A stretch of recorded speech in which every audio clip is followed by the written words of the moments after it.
Hello everyone, this is the special educator Pooja Prakash from Center for Special Education Allahabad.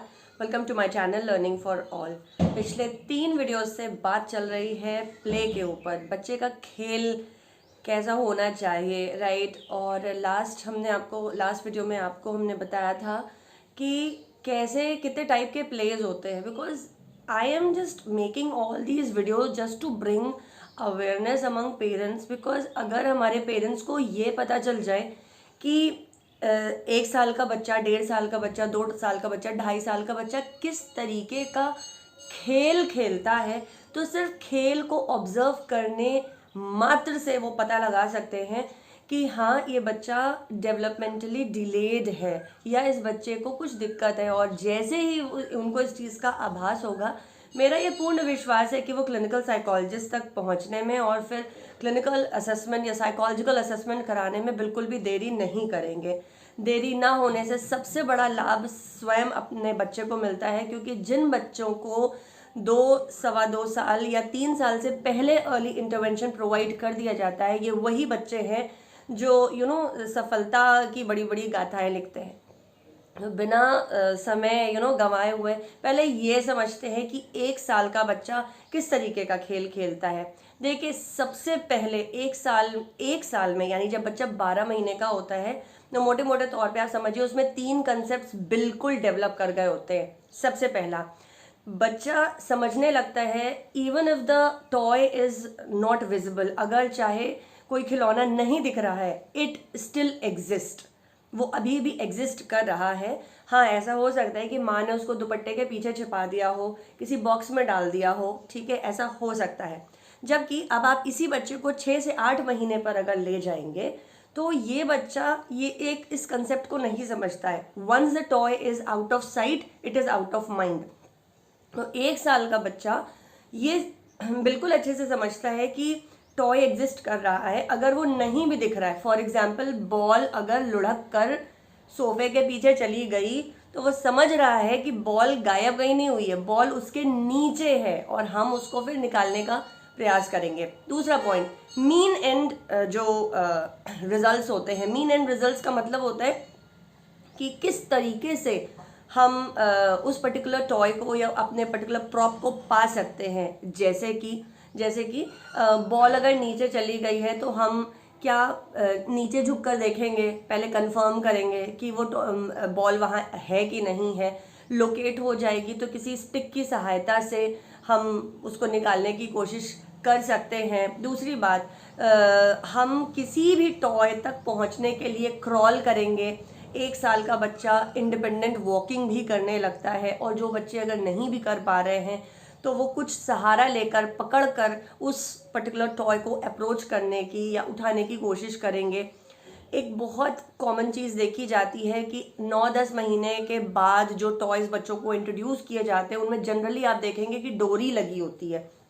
यानी कि बच्चा चलता है और पीछे कोई डॉग या कैट या कुछ भी डक होती है, वो टॉय टॉय टॉय टॉय करता हुआ चलता है और बच्चा उसको डोरी खींचता हुआ चलता है। तो बच्चे को ये पता है कि वो जब डोरी अपनी तरफ खींचेगा तो वो टॉय आ जाएगा, ठीक है। तो बच्चे को ये कंसेप्ट 1 साल का जो बच्चा है, 12 महीने का, उसको डेवलप हो जाता है। तीसरी सबसे बड़ी बात, अब ये बच्चा सारे खिलौनों को अपने मुंह में नहीं ले रहा होता है, क्योंकि फर्स्ट ईयर का जो एक्सपीरियंस होता है प्ले का, वो जनरली सेंसरी बेस्ड होता है। बच्चा टॉय को मुंह में डालकर, छू कर, सूंघ कर, अलग अलग तरीके से ऑडिटरी उसको हिला के, झुंझुनों को हिला के सॉरी, एक्सपीरियंस कर रहा होता है। लेकिन 1 साल का जो बच्चा होता है, वो चीज़ों को मुंह में कम डालता है, यानी माउथनिंग कम हो जाती है। और ये जो बच्चा होता है, ये काफ़ी हद तक टॉयज़ को एप्रोप्रिएट, पूरी तरीके से नहीं, लेकिन काफ़ी हद तक एप्रोप्रिएटली खेलना सीख जाता है। अभी हमने बात की कि 1 साल का बच्चा जनरली सारे टॉयज़ को एप्रोप्रिएटली यूज़ करना, खेलना सीख रहा होता है, यानी अब वो हर खिलौने को बैंग नहीं कर रहा होता है। जनरली बच्चे बैंग करते हैं, ठीक है। अब हम 1.5 साल के बच्चे की बात करते हैं। 1.5 साल का जो बच्चा होता है, ये ऑटो सिम्बॉलिक प्ले खेलने लगता है। ऑटो सिम्बॉलिक प्ले का मतलब है, सिम्बॉलिक प्ले को खेलने से पहले जो तैयारियां शुरू होती हैं वो ऑटो सिंबॉलिक प्ले होती हैं। ऑटो सिंबॉलिक का मतलब सबसे पहले हम जिस चीज़ को सिंबलाइज करने वाले हैं उसको पहले हम अपने ऊपर करेंगे। अपने ऊपर करने का मतलब बच्चा जनरली यहाँ पर प्रिटेंड करना शुरू कर देता है, जैसे कि वो कुछ पी रहा है, खा रहा है, सो रहा है। तो कई बार ऐसा होता है कि वो बच्चा चादर ओढ़कर सोने का प्रयास करता है just to make oneself realise कि now he is going to sleep. क्यों? क्योंकि स्लीप, खाना पीना, उठना बैठना, खेलना कूदना, ये सारे कंसेप्ट फॉर्मेशन जो हैं ये इस बच्चे के दिमाग में बिल्कुल क्लियर हो चुके होते हैं। तो ये सारा जो खेल होता है वो पहले अपने साथ कर रहा होता है। यानी कि जब भी अगर वो कुछ पकाएगा, ठीक है, वो कुछ भी पकाएगा अगर, तो वो सबसे पहले खुद खाएगा। ठीक है, अभी आप ध्यान रखिए, ये 1.5 साल का बच्चा है और ये गुड़िया को नहीं खिलाने वाला है, गुड्डे को या टेडी बियर को नहीं खिलाने वाला है, ये पहले खुद खा रहा होता है। ठीक है, एक सबसे बड़ी बात ये होती है कि 1.5 साल के बच्चे को मोस्ट ऑफ कॉमन टॉयज जो होते हैं उनका अब सही तरीके से प्रयोग बिल्कुल क्लियर हो चुका होता है। उसमें उसको कोई संशय नहीं रहता है। उसको ये पता होता है कि इस खिलौने को कैसे खेलना है और इस पर्टिकुलर खिलौने को कैसे खेलना है। ये जो डिफरेंस है ये जनरली 1 साल के बच्चे में थोड़ा सा मिसिंग रहता है। उन्हें अभी भी नहीं पता होता है कि इस पर्टिकुलर खिलौने को हमें कैसे खेलना है। तो ये जो 1.5 साल का बच्चा है इसको अब सारे खिलौनों को अप्रोप्रिएट तरीके से खेलना आ चुका होता है और अब बच्चा टूवर्ड्स 2 ईयर की तरफ जा रहा होता है और सिंबॉलिक प्ले को खेलने की तैयारी कर रहा होता है। अभी हमने बात की कि 1.6 का बच्चा ऑटो सिंबॉलिक प्ले सीख चुका होता है। अब हम बात करते हैं 22 महीने की बच्चे की। तो अगर हम प्ले प्रोटोकॉल के हिसाब से जाएंगे कि जो प्ले का स्टैंडर्डाइज प्रोटोकॉल है उसमें 22 महीने का बच्चा क्या खेल रहा होता है, तो 22 महीने का बच्चा सबसे पहला जो काम कर रहा होता है वो जब हम सिंबॉलिक प्ले खेल रहे होते हैं तो वो beyond one self, beyond child self जाने लगता है। यानी कि अब वो खुद को फीड ना करा के किसी दूसरे को, यानी डॉल को, टेडी बियर को, उसके जो भी खिलौने हैं उसके पास, ठीक है, उन खिलौनों को फीड कराता है। माँ को फीड कराता है, पापा को फीड कराता है। ठीक है, पापा को चाय देगा, मम्मी को चाय देगा, ये कप्स देगा कि आप चाय पियो।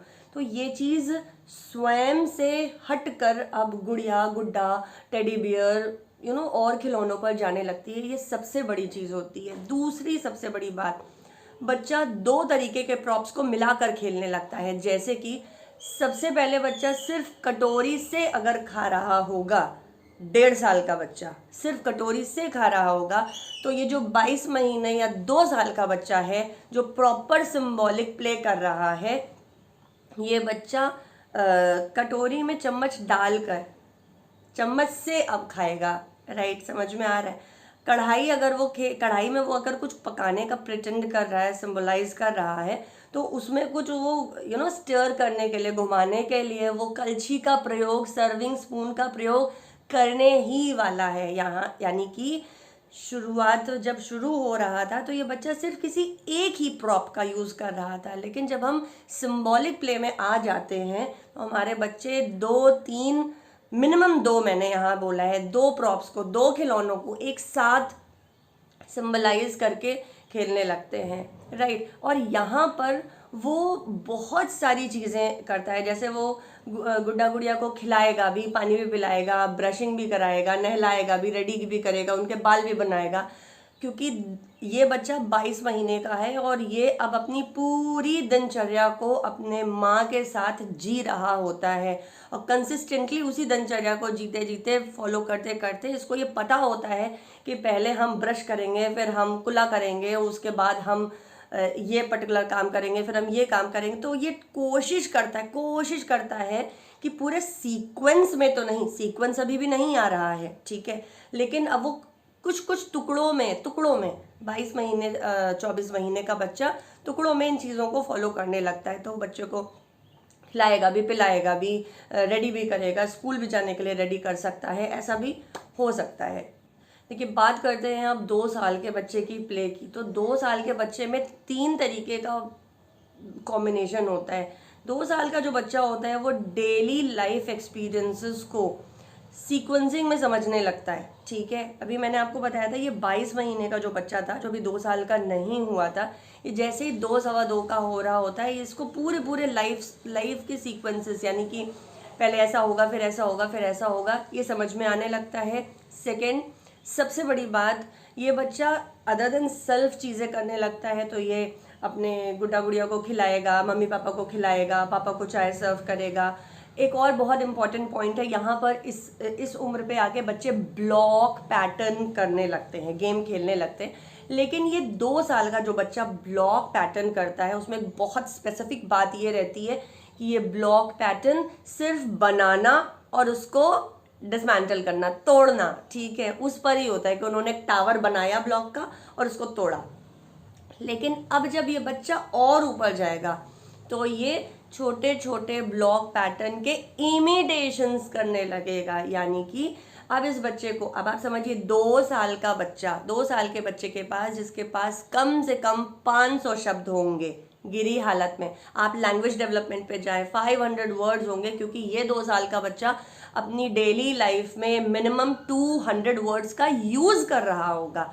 तो जो बच्चा अपनी डेली लाइफ में 200 वर्ड्स का यूज़ कर रहा है, उसको बहुत सारे कंसेप्ट अब आ चुके होंगे। ये 24 महीने से लेके 2.25 साल तक का जो बच्चा है, ये चीज़ों को सीक्वेंस फॉर्म में यूज़ कर सकता है। ये वैसे ही प्रतिरूप बिल्कुल वैसा ही कॉपी करने की कोशिश कर सकता है, जैसे कि आपने हरे ब्लॉक के ऊपर पीला ब्लॉक रखा, तो ये भी बच्चा ग्रीन के ऊपर येलो ब्लॉक रखेगा।